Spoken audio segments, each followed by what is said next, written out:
चल गइल बा। हमारा दिलवा पगला गइल बा। जब से देखनी तोहरा के सजनी, नींदियों उड़ा गइल बा। गोर गोर गाल पे लाली सोहेला, हंसी तोहार जान ले लेला। चुपके से जब तू मुस्काई, दिल में आग लगा देला। हो जान हो तोहरा बिना न लागे मनवा, दिन हो के चाहे रतिया, बस तो से लगनवा।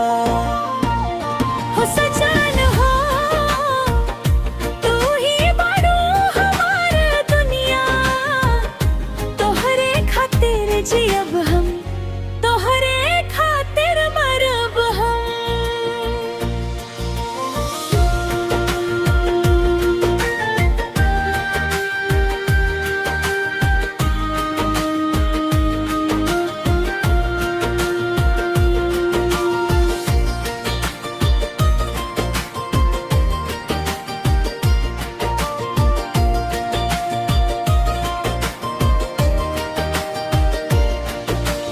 चांद से रोशन चेहरा तोहरा देख के हो जाला दिल बेकरार। हाथ पकड़ के साथ चाल, न छूटे न भी प्यार। सपनों में भी तू ही आव, हर घड़ी बस याद सताव। कसम से कहता नी सजनी, तोहरे बिना कुछ ना भाव। हो जान हो तोहरा बिना न लागे मनवा, दिन हो के चाहे रतिया, बस तो से लगनवा।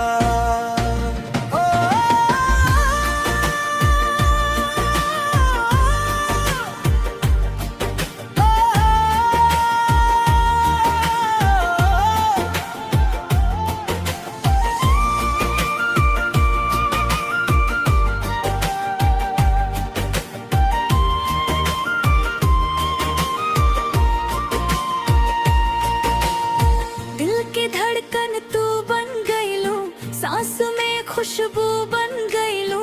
हर जन्म में चाही तोहके, रब से दुआ बन गईलू। सावन में जैसे बरसे बदरिया, वैसे ही बरसे प्यार हमार।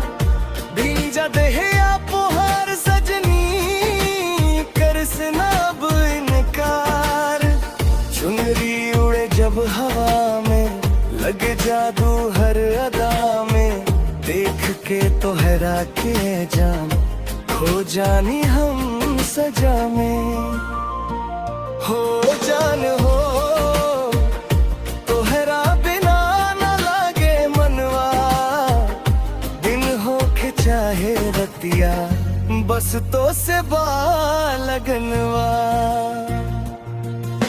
लाल लिपस्टिक गजरारी अखियां, कर दिल बाड़ू तू तबाही।